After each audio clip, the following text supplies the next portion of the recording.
Silver Blaze.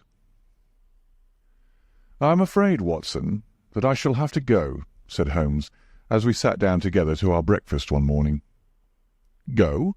Where to?" "To Dartmoor, to King's Pyland." I was not surprised.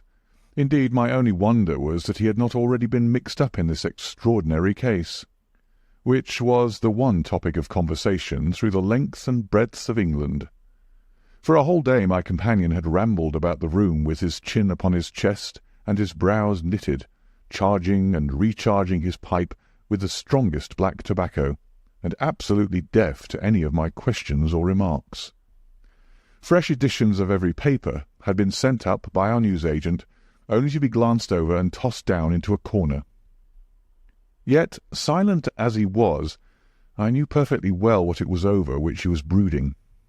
There was but one problem before the public which could challenge his powers of analysis, and that was the singular disappearance of the favourite for the Wessex Cup, and the tragic murder of its trainer. When, therefore, he suddenly announced his intention of setting out for the scene of the drama, it was only what I had been expecting and hoped for. "I should be most happy to go down with you if I should not be in the way," said I. "My dear Watson, you would confer a great favour upon me by coming, and I think that your time will not be misspent, for there are points about the case which promise to make it an absolutely unique one. We have, I think, just time to catch our train at Paddington, and I will go further into the matter upon our journey.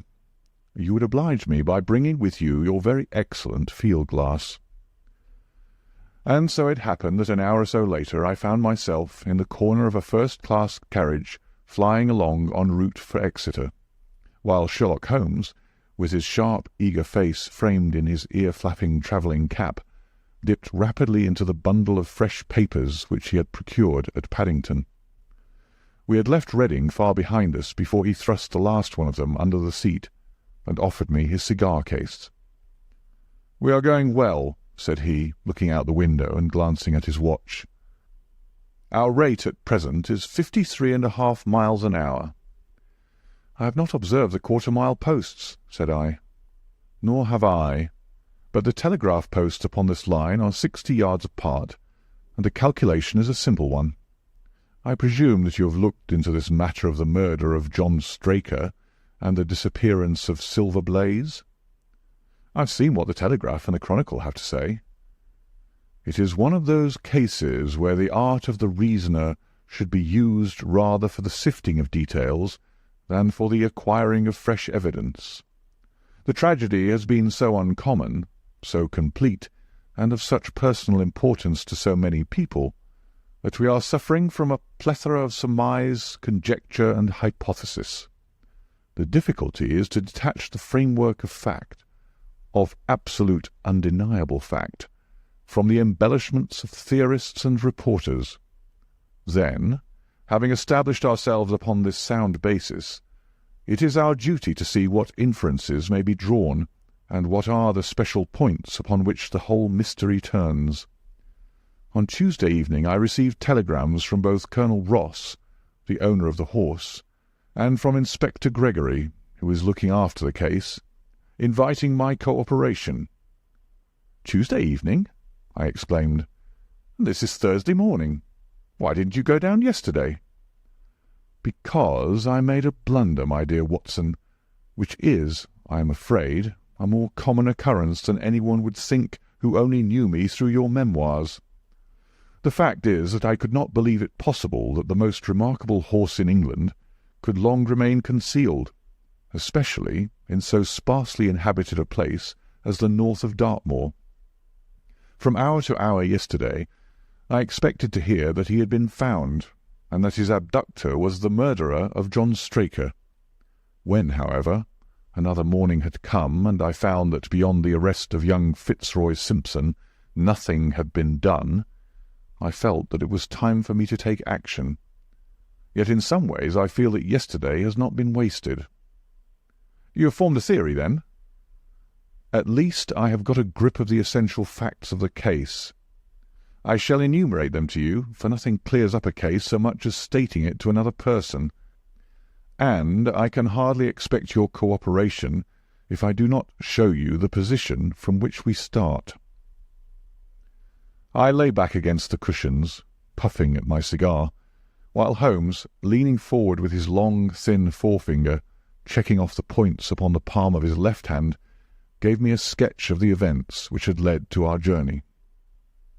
"Silver Blaze," said he, "is from the Somomi stock, and holds as brilliant a record as his famous ancestor. He is now in his 5th year, and has brought in turn each of the prizes of the turf to Colonel Ross, his fortunate owner. Up to the time of the catastrophe he was the first favourite for the Wessex Cup, the betting being 3-1 on him. He has always, however, been a prime favourite with the racing public, and has never yet disappointed them, so that even at those odds enormous sums of money have been laid upon him. It is obvious, therefore, that there were many people who had the strongest interest in preventing Silver Blaze from being there at the fall of the flag next Tuesday.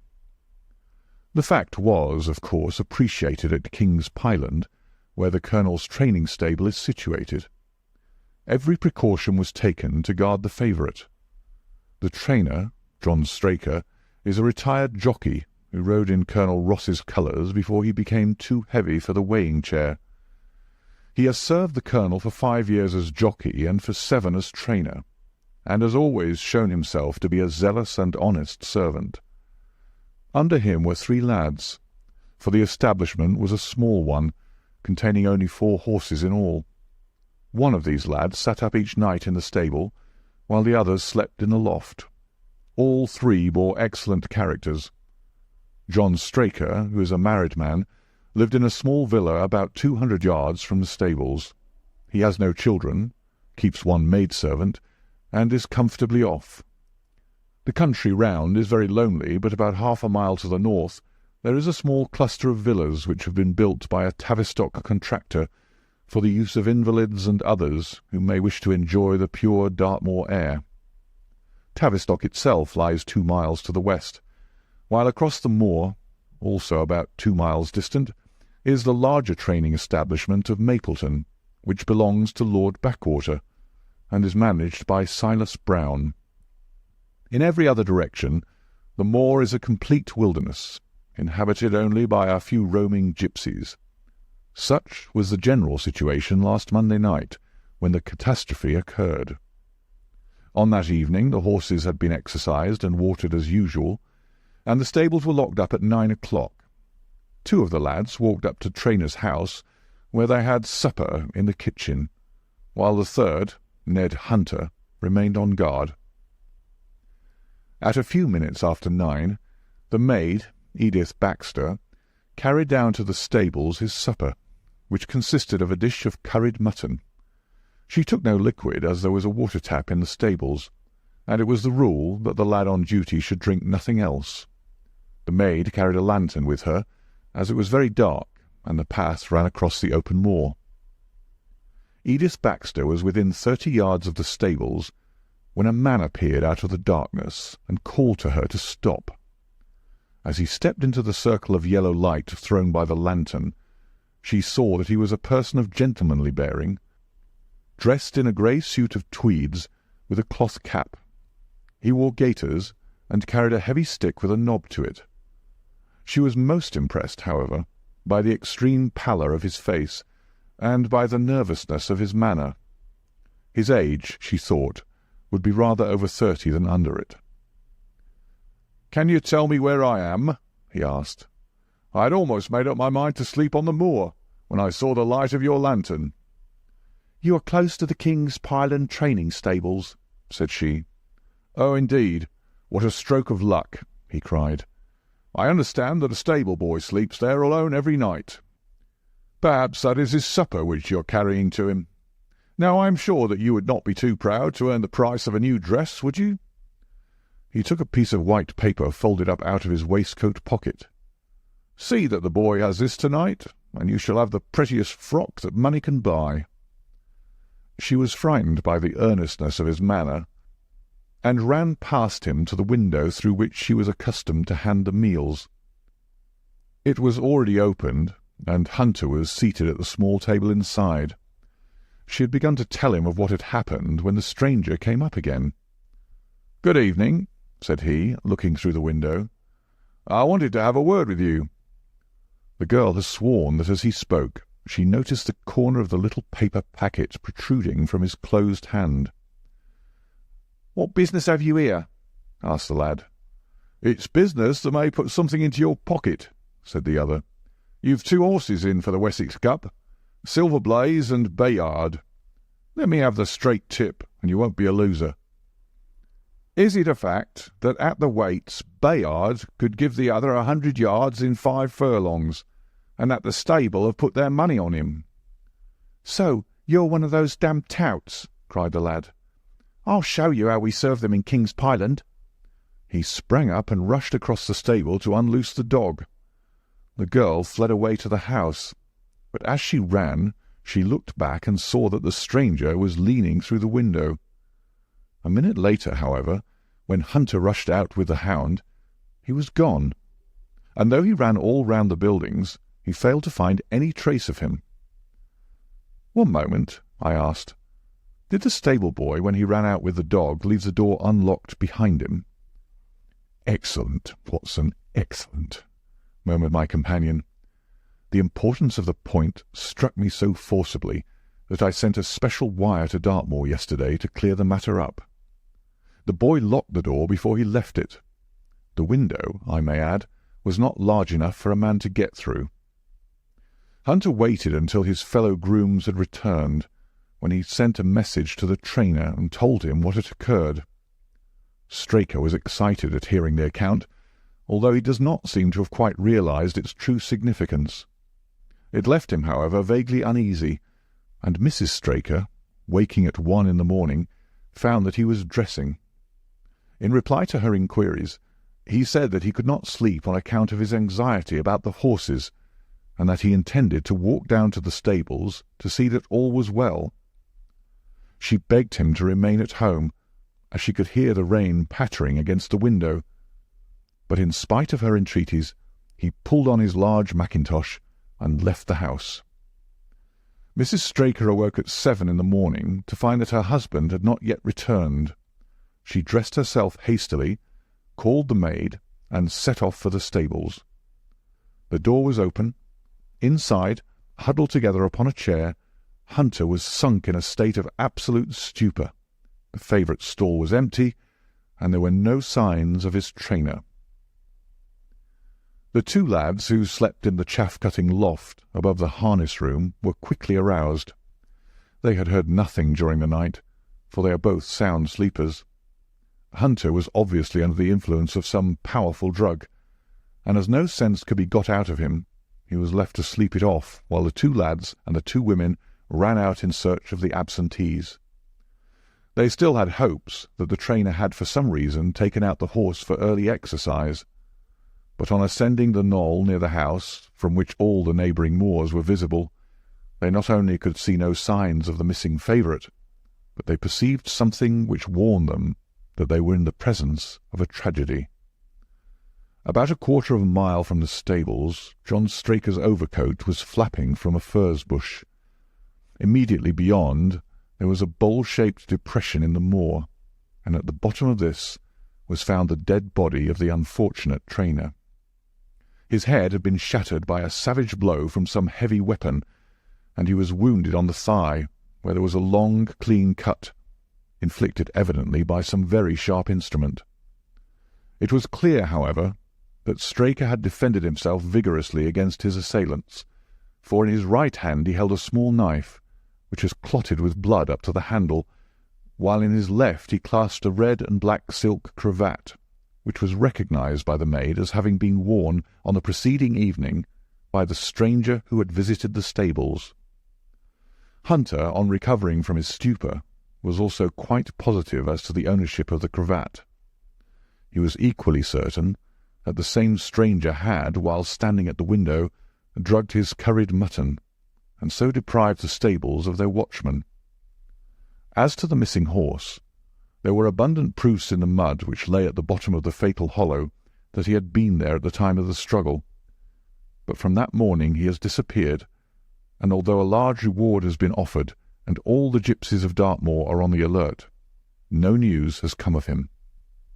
Finally, an analysis has shown that the remains of his supper left by the stable lad contained an appreciable quantity of powdered opium, while the people at the house partook of the same dish on the same night without any ill effect. Those are the main facts of the case, stripped of all surmise and stated as baldly as possible. I shall now recapitulate what the police have done in the matter. Inspector Gregory, to whom the case has been committed, is an extremely competent officer. Were he but gifted with imagination, he might rise to great heights in his profession. On his arrival he promptly found and arrested the man upon whom suspicion naturally rested. There was little difficulty in finding him, for he inhabited one of those villas which I have mentioned. His name, it appears, was Fitzroy Simpson. He was a man of excellent birth and education, who had squandered a fortune upon the turf, and who lived now by doing a little quiet and genteel bookmaking in the sporting clubs of London. An examination of his betting book shows that bets to the amount of £5,000 had been registered by him against the favourite. On being arrested, he volunteered the statement that he had come down to Dartmoor in the hope of getting some information about the King's Pyland horses, and also about Desborough, the second favourite, which was in charge of Silas Brown at the Mapleton stables. He did not attempt to deny that he had acted as described upon the evening before, but declared that he had no sinister designs, and had simply wished to obtain first-hand information. When confronted with his cravat, he turned very pale and was utterly unable to account for its presence in the hand of the murdered man. His wet clothing showed that he had been out in the storm of the night before, and his stick, which was a Penang lawyer weighted with lead, was just such a weapon as might, by repeated blows, have inflicted the terrible injuries to which the trainer had succumbed. On the other hand, there was no wound upon his person, while the state of Straker's knife would show that one at least of his assailants must bear his mark upon him. There you have it all in a nutshell, Watson, and if you can give me any light I shall be infinitely obliged to you. I had listened with the greatest interest to the statement which Holmes, with characteristic clearness, had laid before me. Though most of the facts were familiar to me, I had not sufficiently appreciated their relative importance, nor their connection to each other. "Is it not possible," I suggested, "that the incised wound upon Straker may have been caused by his own knife in the convulsive struggles which follow any brain injury?" "It is more than possible, it is probable," said Holmes. "In that case one of the main points in favour of the accused disappears." "And yet," said I, "even now I fail to understand what the theory of the police can be." "I am afraid that whatever theory we state has very grave objections to it," returned my companion. "The police imagine, I take it, that this Fitzroy Simpson, having drugged the lad and having in some way obtained a duplicate key, opened the stable door and took out the horse, with the intention, apparently, of kidnapping him altogether. His bridle is missing, so that Simpson must have put this on. Then, having left the door open behind him, he was leading the horse away over the moor, when he was either met or overtaken by the trainer. A row naturally ensued. Simpson beat out the trainer's brains with his heavy stick without receiving any injury from the small knife which Straker used in self-defence, and then the thief either led the horse on to some secret hiding-place, or else it may have bolted during the struggle, and be now wandering out on the moors. That is the case as it appears to the police, and improbable as it is, all other explanations are more improbable still. However, I shall very quickly test the matter when I am once upon the spot, and until then I cannot really see how we can get much further than our present position. It was evening before we reached the little town of Tavistock, which lies, like the boss of a shield, in the middle of the huge circle of Dartmoor. Two gentlemen were waiting us in the station, the one a tall fair man with lion-like hair and beard, and curiously penetrating light blue eyes, The other, a small, alert person, very neat and dapper, in a frock coat and gaiters, with trim little side whiskers and an eyeglass. The latter was Colonel Ross, the well-known sportsman. The other, Inspector Gregory, a man who was rapidly making his name in the English detective service. "I am delighted that you have come down, Mr. Holmes," said the Colonel. "The Inspector here has done all that could possibly be suggested, but I wish to leave no stone unturned in trying to avenge poor Straker, and in recovering my horse." "Have there been any fresh developments?" asked Holmes. "I'm sorry to say that we have made very little progress," said the Inspector. "We have an open carriage outside, and as you would no doubt like to see the place before the light falls, we might talk it over as we drive." A minute later we were all seated in a comfortable landau, and were rattling through the quaint old Devonshire city. Inspector Gregory was full of his case, and poured out a stream of remarks, while Holmes threw in an occasional question or interjection. Colonel Ross leaned back with his arms folded and his hat tilted over his eyes, while I listened with interest to the dialogue of the two detectives. Gregory was formulating his theory, which was almost exactly what Holmes had foretold in the train. "The net is drawn pretty close round Fitzroy Simpson," he remarked, "and I believe myself that he is our man. At the same time I recognise that the evidence is purely circumstantial, and that some new development may upset it." "How about Straker's knife?" "We have quite come to the conclusion that he wounded himself in his fall." "My dear friend Dr. Watson made that suggestion to me as we came down.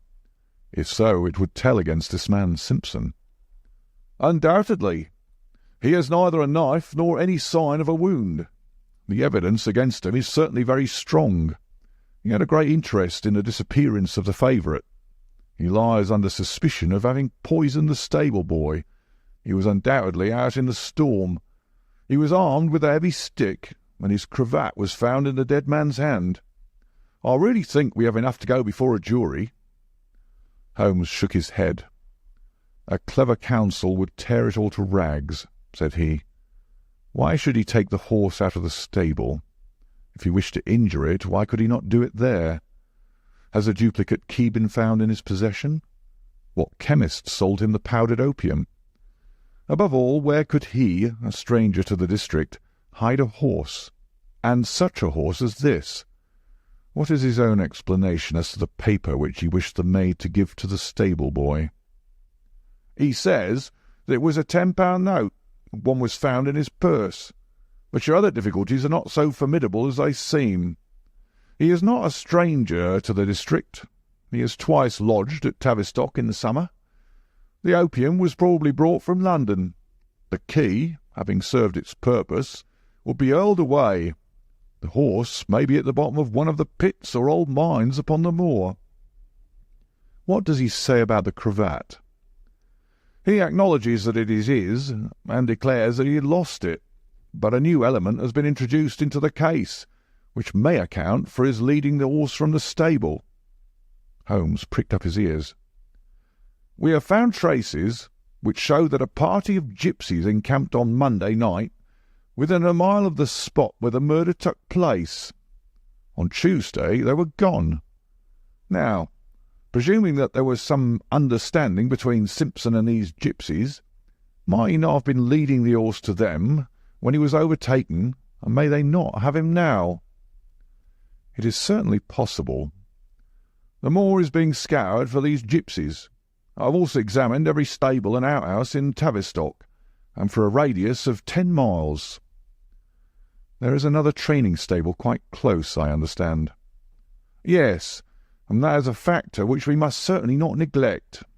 As Desborough, their horse, was second in the betting, they had an interest in the disappearance of the favourite. Silas Brown, the trainer, is known to have had large bets upon the event, and he was no friend to poor Straker. We have, however, examined the stables, and there is nothing to connect him with the affair." "And nothing to connect this man Simpson with the interests of the Mapleton stables?" "Nothing at all." Holmes leaned back in the carriage, and the conversation ceased. A few minutes later our driver pulled up at a neat little red-brick villa with overhanging eaves which stood by the road. Some distance off, across a paddock, lay a long, grey-tiled outbuilding. In every other direction the low curves of the moor, bronze-coloured from the fading ferns, stretched away to the skyline, broken only by the steeples of Tavistock, and by a cluster of houses away to the westward, which marked the Mapleton stables. We all sprang out, with the exception of Holmes, who continued to lean back with his eyes fixed upon the sky in front of him, entirely absorbed in his own thoughts. It was only when I touched his arm that he roused himself with a violent start and stepped out of the carriage. "Excuse me," said he, turning to Colonel Ross, who had looked at him in some surprise. "I was daydreaming." There was a gleam in his eyes and a suppressed excitement in his manner which convinced me, used as I was to his ways, that his hand was upon a clue, though I could not imagine where he had found it. "Perhaps you would prefer at once to go on to the scene of the crime, Mr. Holmes," said Gregory. "I think that I should prefer to stay here a little, and go into one or two questions of detail. Straker was brought back here, I presume?" "Yes, he lies upstairs. The inquest is tomorrow." "He has been in your service some years, Colonel Ross?" "I have always found him an excellent servant." "I presume that you made an inventory of what he had in his pockets at the time of his death, Inspector?" "I have the things themselves in the sitting-room, if you would care to see them." "I should be very glad." We all filed into the front room and sat round the central table, while the inspector unlocked a square tin box and laid a small heap of things before us. There was a box of vestas, 2 inches of tallow candle, an ADP briar-root pipe, a pouch of sealskin with a half an ounce of long-cut Cavendish, a silver watch with a gold chain, 5 sovereigns in gold, an aluminium pencil case, a few papers, and an ivory-handled knife with a very delicate, inflexible blade, marked Weiss & Co., London. "This is a very singular knife," said Holmes, lifting it up and examining it minutely. "I presume, as I see bloodstains upon it, that it is the one which was found in the dead man's grasp. Watson, this knife is surely in your line." "It's what we call a cataract knife," said I. "I thought so. A very delicate blade, devised for very delicate work. A strange thing for a man to carry with him upon a rough expedition, especially as it would not shut in his pocket." "The tip was guarded by a disc of cork, which we found beside his body," said the inspector. "His wife tells us that the knife had lain upon the dressing-table, and that he had picked it up as he left the room. It was a poor weapon, but perhaps the best that he could lay his hands on at the moment." "Very possible. How about these papers?" "3 of them are receipted hay dealers' accounts. One of them is a letter of instructions from Colonel Ross. This other is a milliner's account for £37.15, made out by Madame Lesuria of Bond Street to William Derbyshire. Mrs. Straker tells us that Derbyshire was a friend of her husband's, and that occasionally his letters were addressed here." "Madame Derbyshire has somewhat expensive tastes," remarked Holmes, glancing down the account. 22 guineas is rather heavy for a single costume. However, there appears to be nothing more to learn, and we may now go down to the scene of the crime. As we emerged from the sitting-room, a woman, who had been waiting in the passage, took a step forward and laid her hand upon the inspector's sleeve. Her face was haggard and thin and eager, stamped with the print of a recent horror. "Have you got them? Have you found them?" she panted. "No, Mrs. Straker, but Mr. Holmes here has come from London to help us, and we shall do all that is possible." "Surely I met you in Plymouth at a garden party some little time ago, Mrs. Straker," said Holmes. "No, sir, you are mistaken." "Dear me, why, I could have sworn to it. You wore a costume of dove-coloured silk with ostrich feather trimming." "I never had such a dress, sir," answered the lady. "Ah, that quite settled it," said Holmes, and with an apology he followed the inspector outside. A short walk across the moor took us to the hollow in which the body had been found. At the brink of it was the furze bush upon which the coat had been hung. "There was no wind that night, I understand," said Holmes. "None, but very heavy rain." "In that case the overcoat was not blown against the furze bush, but placed there." "Yes, it was laid across the bush." "You fill me with interest. I perceive that the ground has been trampled up a good deal. No doubt many feet have been here since Monday night." "A piece of matting has been laid here at the side, and we have all stood upon it." "Excellent." "In this bag I have one of the boots which Straker wore, one of Fitzroy Simpson's shoes, and a cast horseshoe of Silver Blaze." "My dear Inspector, you surpass yourself." Holmes took the bag, and, descending into the hollow, he pushed the matting into a more central position. Then, stretching himself upon his face, and leaning his chin upon his hands, he made a careful study of the trampled mud in front of him. "Hullo," said he suddenly. "What's this?"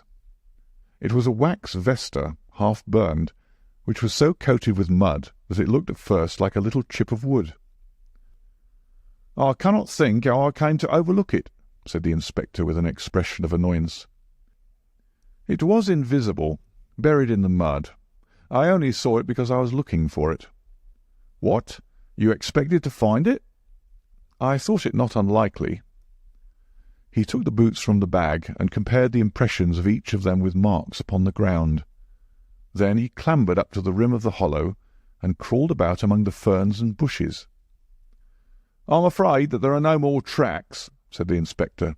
"I have examined the ground very carefully for 100 yards in each direction." "Indeed," said Holmes, rising. "I should not have the impertinence to do it again after what you say. But I should like to take a little walk over the moor before it grows dark, that I may know my ground tomorrow, and I think that I shall put this horseshoe into my pocket for luck."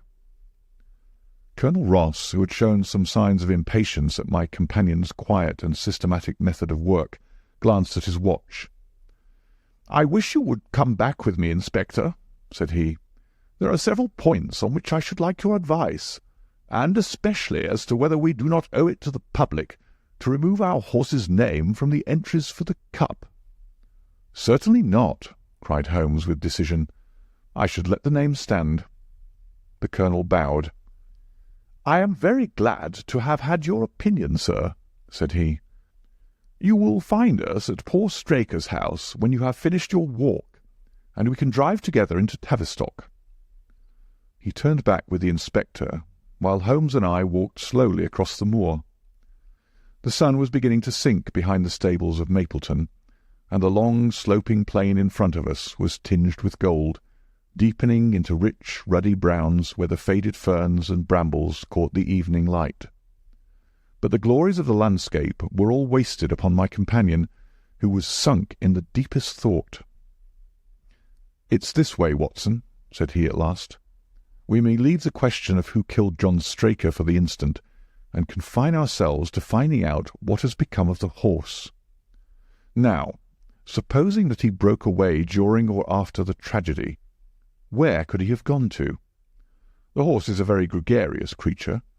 If left to himself, his instincts would have been either to return to King's Pyland or go over to Mapleton. Why should he run wild upon the moor? He would surely have been seen by now, and why should gipsies kidnap him? These people always clear out when they hear of trouble, for they do not wish to be pestered by the police. They could not hope to sell such a horse. They would run a great risk and gain nothing by taking him. Surely that is clear. Where is he, then? I have already said that he must have gone to King's Pyland or to Mapleton. He is not at King's Pyland. Therefore, he is at Mapleton. Let us take that as a working hypothesis, and see what it leads us to. This part of the moor, as the inspector remarked, is very hard and dry, but it falls away towards Mapleton, and you can see from here that there is a long hollow over yonder which must have been very wet on Monday night. If our supposition is correct, Then the horse must have crossed that, and there is the point where we should look for his tracks. We had been walking briskly during this conversation, and a few more minutes brought us to the hollow in question. At Holmes' request, I walked down the bank to the right, and he to the left. But I had not taken 50 paces before I heard him give a shout, and saw him waving his hand to me. The track of a horse was plainly outlined in the soft earth in front of him, and the shoe which he took from his pocket exactly fitted the impression. "See the value of imagination," said Holmes. "It is the one quality which Gregory lacks. We imagined what might have happened, acted upon the supposition, and find ourselves justified. Let us proceed." We crossed the marshy bottom and passed over a quarter of a mile of dry, hard turf. Again the ground sloped, and again we came on the tracks. Then we lost them for half a mile, but only to pick them up once more quite close to Mapleton. It was Holmes who saw them first, and he stood pointing with a look of triumph upon his face. A man's track was visible beside the horse's. "The horse was alone before," I cried. "Quite so. It was alone before. Hullo, what is this?" The double track turned sharp off and took the direction of King's Pyland. Holmes whistled, and we both followed along after it. His eyes were on the trail, but I happened to look a little to one side, and saw to my surprise the same tracks coming back again in the opposite direction. "One for you, Watson," said Holmes when I pointed it out. "You have saved us a long walk, which would have brought us back on our own traces. Let us follow the return track." We had not to go far. It ended at the paving of asphalt which led up to the gates of the Mapleton stables. As we approached, a groom ran out from them. "We don't want any loiterers about here," said he. "I only wish to ask a question," said Holmes, with his finger and thumb in his waistcoat pocket. "Should I be too early to see your master, Mr. Silas Brown, if I were to call at 5 o'clock tomorrow morning?" "Bless you, sir, if anyone is about, he will be, for he's always the first stirring. But here he is, sir, to answer your questions for himself. No, sir, no, it is as much as my place is worth to let him see me touch your money. Afterwards, if you like." As Sherlock Holmes replaced the half-crown which he had drawn from his pocket, a fierce-looking elderly man strode out from the gate with a hunting-crop swinging in his hand. "What's this, Dawson?" he cried. "No gossiping. Go about your business. And you, what the devil do you want here?" "10 minutes' talk with you, my good sir," said Holmes in the sweetest of voices. "I've no time to talk every gadabout. We want no stranger here. Be off, or you may find a dog at your heels." Holmes leaned forward and whispered something in the trainer's ear. He started violently and flushed to the temples. "It's a lie," he shouted. "An infernal lie." "Very good. Shall we argue about it here in public, or talk it over in your parlour?" "Oh, come in if you wish to." Holmes smiled. "I shall not keep you more than a few minutes, Watson," said he. "Now, Mr. Brown, I am quite at your disposal." It was 20 minutes, and the reds had all faded into greys before Holmes and the trainer reappeared. Never have I seen such a change as had been brought about in Silas Brown in that short time. His face was ashy pale, beads of perspiration shone upon his brow, and his hands shook until the hunting-crop wagged like a branch in the wind. His bullying, overbearing manner was all gone too, and he cringed along at my companion's side like a dog with its master. "Your instructions will be done. It shall all be done," said he. "There must be no mistake," said Holmes, looking round at him. The other winced as he read the menace in his eyes. "Oh, no, there shall be no mistake. It shall be here. Should I change it first or not?" Holmes thought a little and then burst out laughing. "No, don't," said he. "I shall write to you about it. No tricks now, or—" "Oh, you can trust me. You can trust me." "Yes, I think I can.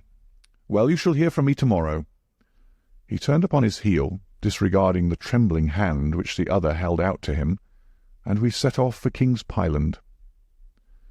A more perfect compound of the bully, coward, and sneak than Master Silas Brown I have seldom met with," remarked Holmes, as we trudged along together. "He has the horse, then?" "He tried to bluster out of it, but I described to him so exactly what his actions had been upon that morning that he is convinced that I was watching him. Of course, you observe the peculiarly square toes in the impressions, and that his own boots exactly corresponded to them. Again, of course, no subordinate would have dared to do such a thing. I described to him how, when, according to his custom, he was the first down, he perceived a strange horse wandering over the moor, how he went out to it, and his astonishment at recognizing, from the white forehead, which has given the favourite its name, that chance had put in his power the only horse which could beat the one upon which he had put his money. Then I described how his first impulse had been to lead him back to King's Pyland, and how the devil had shown him how he could hide the horse until the race was over, and how he had led it back and concealed it at Mapleton. When I told him every detail, he gave it up, and thought only of saving his own skin. But his stables had been searched. Oh, an old horse-faker like him has many a dodge. But are you not afraid to leave the horse in his power now, since he has every interest in injuring it?" "My dear fellow, he will guard it as the apple of his eye. He knows that his only hope of mercy is to produce it safe." "Colonel Ross did not impress me as a man who would be likely to show much mercy in any case." "The matter does not rest with Colonel Ross. I follow my own methods, and tell as much or as little as I choose. That is the advantage of being unofficial. I don't know whether you observed it, Watson, but the Colonel's manner has been just a trifle cavalier to me. I am inclined now to have a little amusement at his expense. Say nothing to him about the horse." "Certainly not without your permission. And, of course, this is all quite a minor point compared to the question of who killed John Straker." "And you will devote yourself to that?" "On the contrary. We both go back to London by the night train." I was thunderstruck by my friend's words. We had only been a few hours in Devonshire, and that he should give up an investigation which he had begun so brilliantly was quite incomprehensible to me. Not a word more could I draw from him until we were back at the trainer's house. The Colonel and the Inspector were awaiting us in the parlour. "My friend and I returned to town by the night express," said Holmes. "We have had a charming little breath of your beautiful Dartmoor air." The Inspector opened his eyes, and the Colonel's lip curled in a sneer. "So, you despair of arresting the murderer of poor Straker," said he. Holmes shrugged his shoulders. "There are certainly grave difficulties in the way," said he. "I have every hope, however, that your horse will start upon Tuesday, and I beg that you will have your jockey in readiness. Might I ask for a photograph of Mr. John Straker?" The Inspector took one from an envelope and handed it to him. "My dear Gregory, you anticipate all my wants. If I might ask you to wait here for an instant, I have a question which I should like to put to the maid." "I must say that I am rather disappointed in our London consultant," said Colonel Ross bluntly as my friend left the room.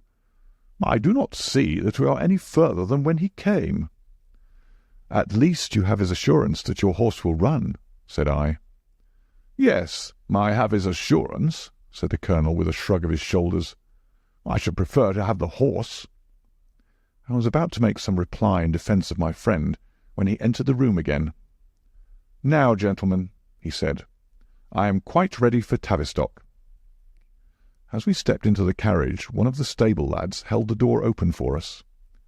A sudden idea seemed to occur to Holmes, for he leaned forward and touched the lad upon the sleeve. "You have a few sheep in the paddock," he said. "Who attends to them?" "I do, sir." "Have you noticed anything amiss with them of late?" "Well, sir, not of much account, but 3 of them have gone lame, sir." I could see that Holmes was extremely pleased, for he chuckled and rubbed his hands together. "A long shot, Watson, a very long shot," said he, pinching my arm. "Gregory, let me recommend to your attention this singular epidemic among the sheep. Drive on, coachman." Colonel Ross still wore an expression which showed the poor opinion which he had formed of my companion's ability, but I saw by the inspector's face that his attention had been keenly aroused. "You consider that to be important?" he asked. "Exceedingly so." "Is there any point to which you would wish to draw my attention?" "To the curious incident of the dog in the night-time."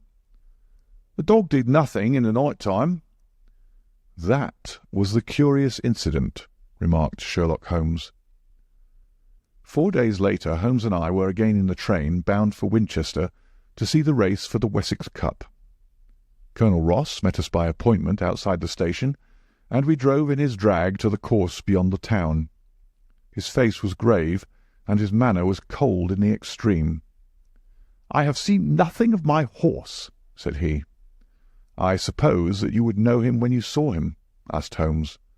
The Colonel was very angry. "I have been on the turf for 20 years, and never was asked such a question as that before," said he. "A child would know Silver Blaze, with his white forehead and his mottled-off foreleg." "How is the betting?" "Well, that is the curious part of it. You could have got 15 to 1 yesterday, but the price has become shorter and shorter, until you can hardly get 3 to 1 now." "Hum," said Holmes. "Somebody knows something. That is clear." As the drag drew up in the enclosure near the grandstand, I glanced at the card to see the entries.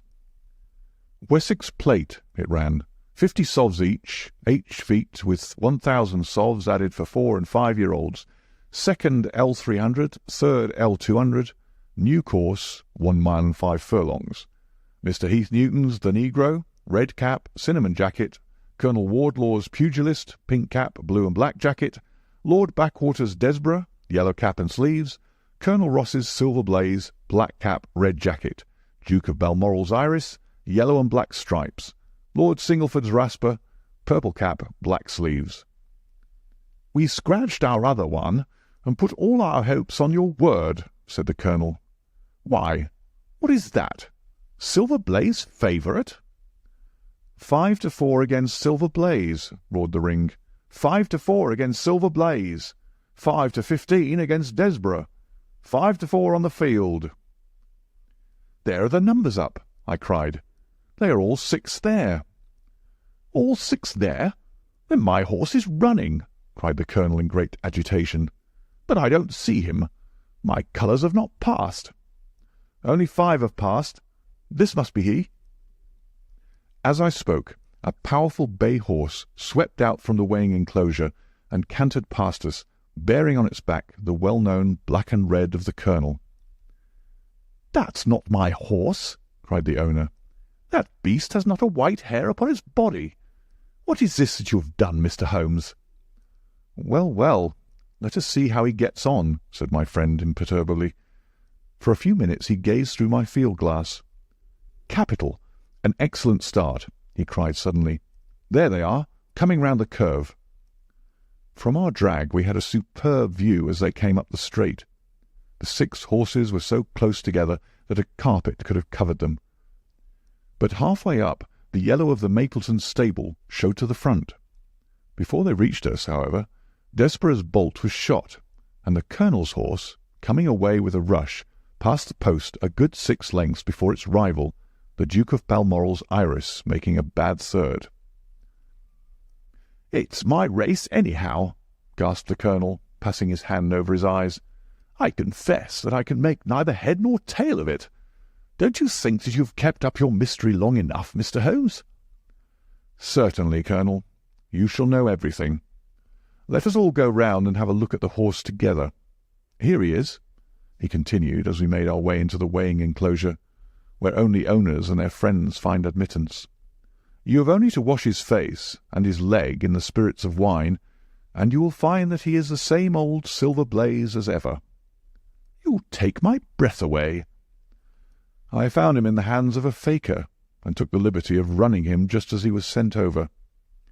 "My dear sir, you have done wonders. The horse looks very fit and well. It never went better in his life. I owe you 1,000 apologies for having doubted your ability." You have done me a great service by recovering my horse. You would do me a greater still if you could lay your hands on the murderer of John Straker." "I have done so," said Holmes quietly. The Colonel and I stared at him in amazement. "You've got him? Where is he, then?" "He is here."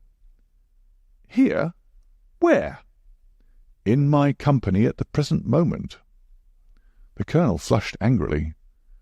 "I quite recognize that I am under obligations to you, Mr. Holmes," said he, "but I must regard what you have just said as either a very bad joke or an insult." Sherlock Holmes laughed. "I assure you that I have not associated you with the crime, Colonel," said he. "The real murderer is standing immediately behind you."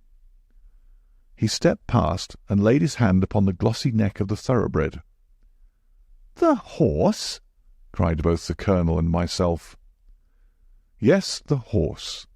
And it may lessen his guilt if I say that it was done in self-defence, and that John Straker was a man who was entirely unworthy of your confidence.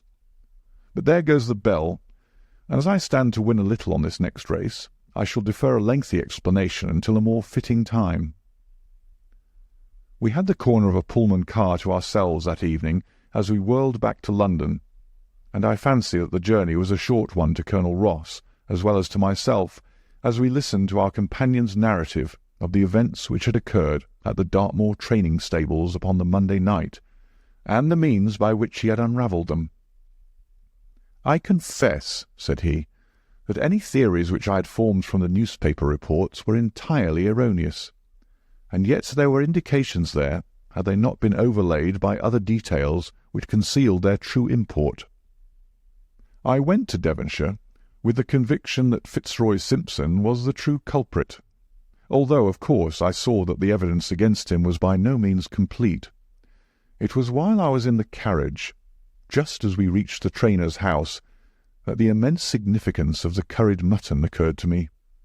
You may remember that I was distrait and remained sitting after you had all alighted.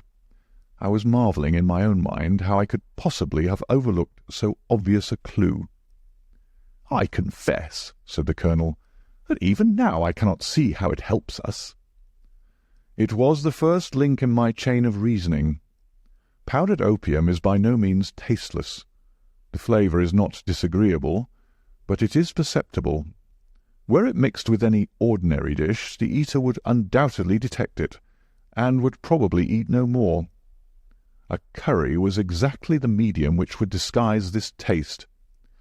By no possible supposition could the stranger, Fitzroy Simpson, have caused curry to be served in the trainer's family that night, and it is surely too monstrous a coincidence to suppose that he happened to come along with powdered opium upon the very night when a dish happened to be served which would disguise the flavour. That is unthinkable. Therefore Simpson becomes eliminated from the case, and our attention centres upon Straker and his wife, the only two people who could have chosen curried mutton for supper that night. The opium was added after the dish was set aside for the stable-boy, for the others had the same for supper with no ill effects. Which of them, then, had access to that dish without the maid seeing them?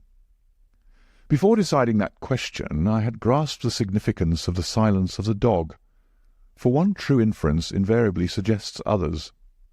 The Simpson incident had shown me that a dog was kept in the stables, and yet, though someone had been in and had fetched out a horse, he had not barked enough to arouse the two lads in the loft.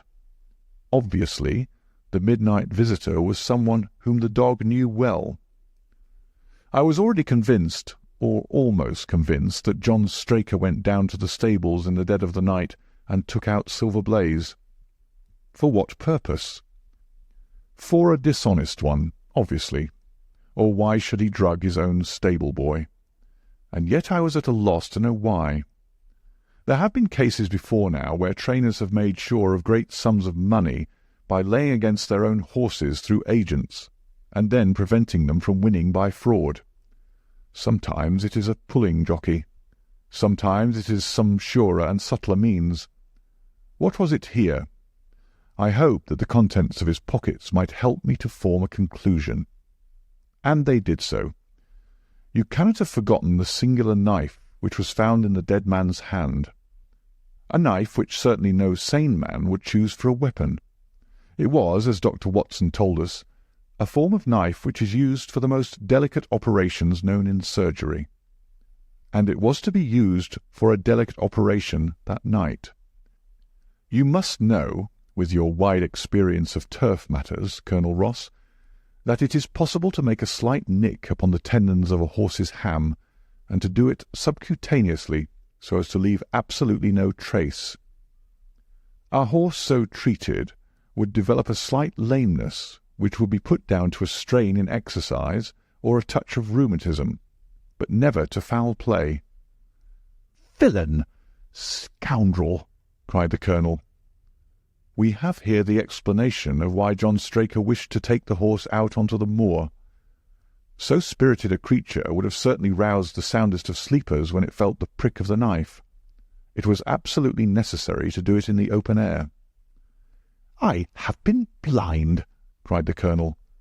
"Of course that was why he needed the candle and struck the match." "Undoubtedly. But in examining his belongings I was fortunate enough to discover not only the method of the crime, but even its motives. As a man of the world, Colonel, you know that men do not carry other people's bills about in their pockets.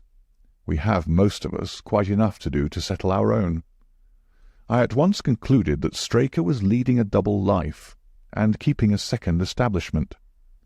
The nature of the bill showed that there was a lady in the case, and one who had expensive tastes. Liberal as you are with your servants, one can hardly expect that they can buy 20 guineas walking dresses for their ladies.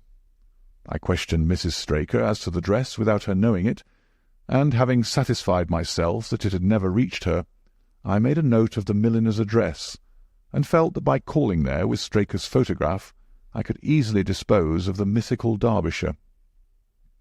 From that time on all was plain. Straker had led out the horse to a hollow, where his light would be invisible. Simpson, in his flight, had dropped his cravat, and Straker had picked it up, with some idea, perhaps, that he might use it in securing the horse's leg.